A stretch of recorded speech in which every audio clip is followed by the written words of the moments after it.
All right, everyone, I'm sure that we all take what Joe Biden says very, very seriously. After all, he's not known as like the gaffe master of all vice presidents. He's known as just a wonderful, upstanding dude. By the way, based on what he's saying here, I can guarantee you almost that he won't be the Democratic nominee. This should give him pause, like your approval is going to fall, Joe, because what he did, Creepy Joe, who usually he likes the youth, he comes out and he's like, millennials, they think that they have it hard. They think that they have it easy. They need to pull themselves up by their bootstraps. My generation had it hard. God, we had to work. So it's basically the old trope of, when I went to school as a kid, I had to walk through blinding rain and snow 5 miles uphill both ways. Then I got like 10 cents for delivering papers. And, all these horrible things you hear, but we didn't have the internet. We didn't have cell phones. God damn it, just pound the pavement and go find a job. Okay, yeah, your generation, and I don't mean like civilian, like regular average boomers, but the people in Congress and the president stuff, they were baby boomers. The Great Recession was caused by policies implemented over several decades by baby boomers, ultimately. Which is basically liberal policies. The baby boomers are extremely liberal. Hell, I think even Gen X at this point is slightly more conservative. They're the jackass generation. You're more liberal than the jackass fans. You should keep that in mind before you blame my generation for being entitled. Where do you think we learned it from? You're the ones that taught us that shit. Not to disrespect individuals, but as a collective, boomers tend to be on the liberal side. Have some screwy beliefs, believe in strong central government, a lot of redistributionism. They like the moral wedge issues like racism, sexism, and stuff. They got easily gulled by moralists and fooled by social justice warriors. So, basically, a bunch of people who are in their 50s, 60s, and 70s design U.S. policy. Crush the economy, start several wars, disenfranchise us abroad, and make our country a laughingstock through the Clinton through Obama era especially. Now, of course, the Gen Xers are starting to seep into Congress and stuff. They're starting to, like Rand, I think he's a Gen Xer. They're starting to form policy now, too. How many millennials are in Congress? 0. There are none. They don't exist there. You know why that is? Because we're not old enough to be part of your special sacred club of politics yet. No. Our contribution to politics largely, and to policy, is online activism and in many cases craptivism with the pink-haired crowd who also tend to be millennials. Hell, Gen Z will probably have it easier than we had it. We were recession kids. I was told, for instance, it's the perfect storm. I'm told basically when I'm in high school, you don't need work experience, you need to focus just on your academics because you want to get into a good college, you want to get straight A's when you go into college, you got to come out, you got it made. You can at least get 40, 50 grand a year to start. I was told this sort of stuff by like counselors whose sole job it is to get people into academic programs, get them into a college and stuff, give you advice and so forth. The state supplies it, private companies supply it, high schools, they bring these people in. And I was basically told, hey, if you keep up your grades, NHS student, yeah, I had like a 3.8 GPA in high school or something. It was good. I did really well. They're like, okay, congrats. Go to college. Don't worry about the loan debt. Don't worry about that. We don't trust you to drink, but we trust you to take out tens of thousands of dollars in loans. It's really good for you, trust me. Go to this overly expensive university and study your plant biology, basically. Me, as a first-generation college kid especially, and you got to realize that a lot of millennials still were first-gen. For Gen Xers, it was even worse, but a lot of us were first-generation colleges. I don't know anything about student loans. I don't know anything about the difference between college coursework style stuff outside of maybe the lecture hall sort of classes you take and something from high school. No, I don't know anything about that. I've never even been really on a college campus before except to buzz through if we're going through a city to go eat in Chinatown or something, like a Boston area or whatever. So I've never gone into that. So don't worry about the loans. And then, the second that I get into college, what happens? The Great Recession. Jobs dry up. Interest rates on student loans get buffed up for some arcane reason. Everything goes to hell. And then I'm like, well, shit. I've got all of this debt already. Well, I might as well gain more because, now I really, really need the good education. Yeah, big mistake. I should have just dropped out. I should have just dropped out freshman year and become self-employed then. I'd be further ahead than I am. The fact that I precluded myself from continuing to be part of the academic process probably fucking saved my ass.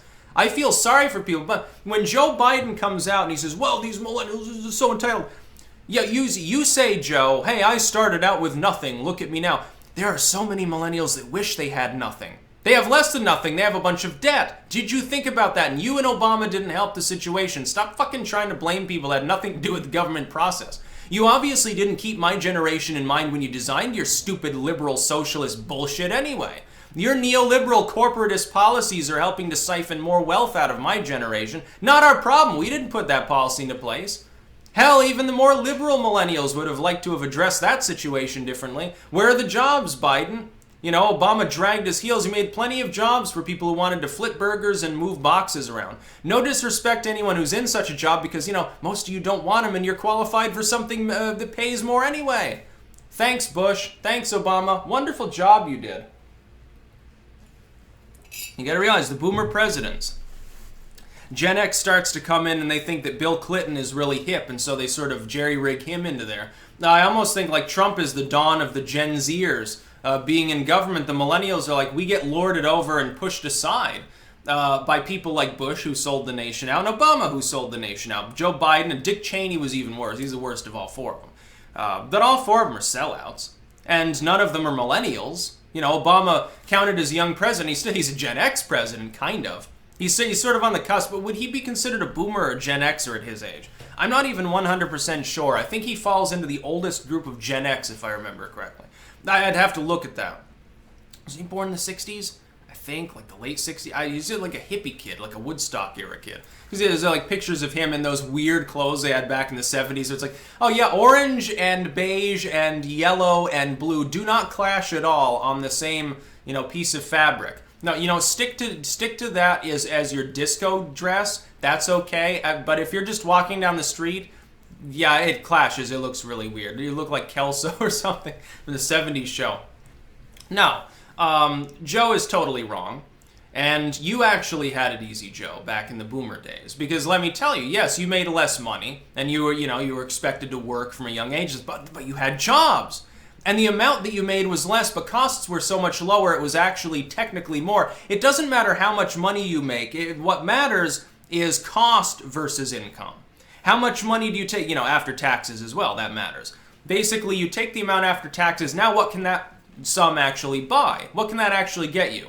Trust me when I say people living back in the 50s and 60s way better off. And the idea, well, I pulled myself up by my bootstraps. Yeah, you had less socialism to deal with. You had less dead weight on the American people's productive aspect. You had a culture at the time. You're talking 50s and 60s. More cohesion. That's definitely true. And people were able to sort of glom onto one another. So, basically, my dad fixes cars, and then I get in there and now I fix cars. Sort of an intergenerational thing. By the way, which screwed some of the younger boomers as those jobs began to dry up because of the boomer-fed Great Recession. With millennials, we finally developed now our own system, which is online. See, we've got the same social cohesion, we've just made it international. We've actually improved upon it. The Gen Xers designing it, and the millennials making use of it, popularizing it, and tweaking it, has designed something way more powerful than the economic situation we had in the boomer era. And insofar as the internet continues to be largely a free market of money and ideas, it's doing really well. It looks a lot like the prosperity of the 50s or any other boom time that's been in the world. And now, once again, the boomers making policy want to crack down on that too. They want to tax the internet, they want to censor the internet, they want to limit the internet, remove anonymity, they want to internationalize it, subject it to more international norms and rules. That's exactly the wrong thing to do. Am I going to trust you to build policies about internet platforms that most of you are too old to know anything about? No. I don't trust Joe Biden on the internet. I don't even trust Obama on the internet. He's like, 2 decades younger than Biden. The internet policies should be built by people who have an appreciation for its overlap with the economic situation in any boom time, because that's what the internet has been. It's still exploding with growth.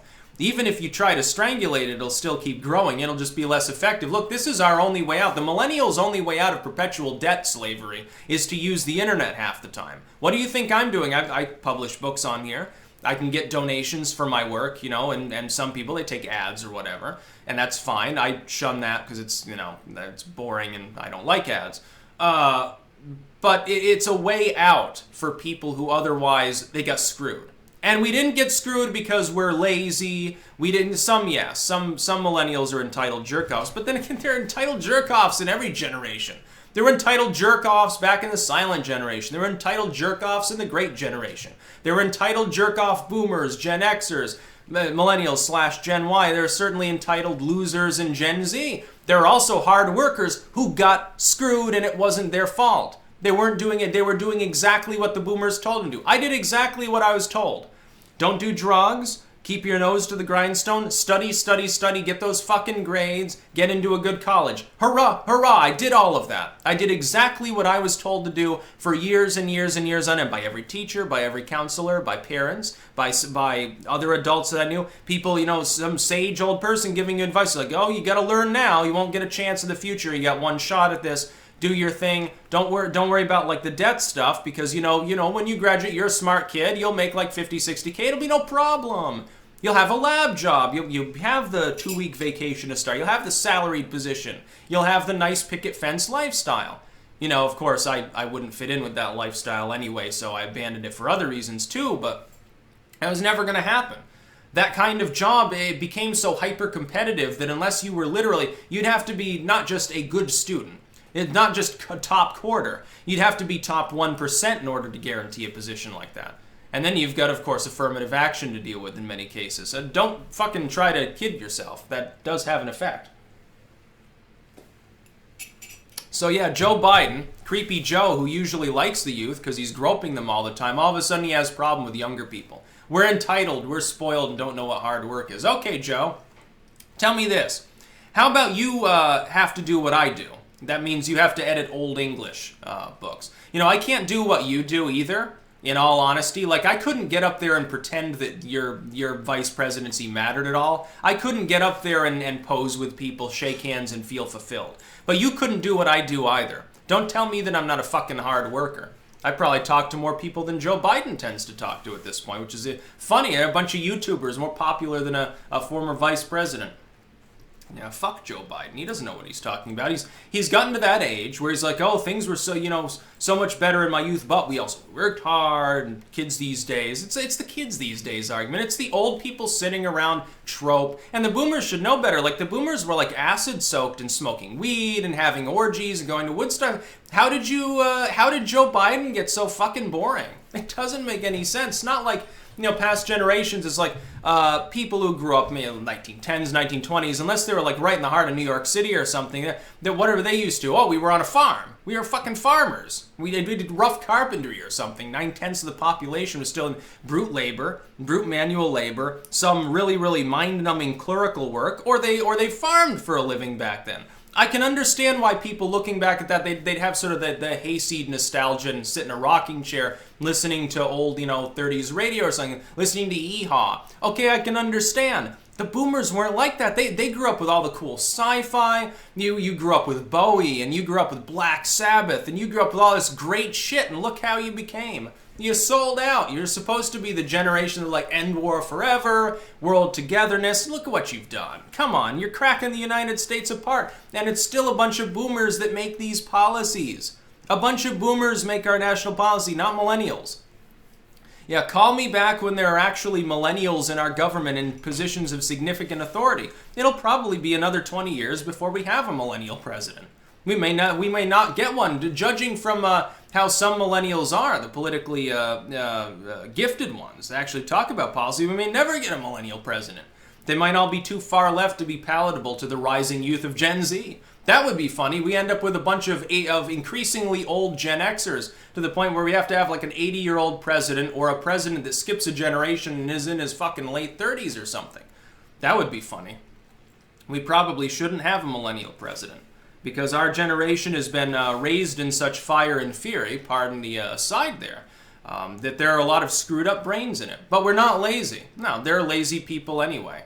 And it has nothing to do with the fact that they're millennials. It has to do with the fact that they're lazy fucking assholes. But Joe Biden's a lazy asshole too. What do you do all day?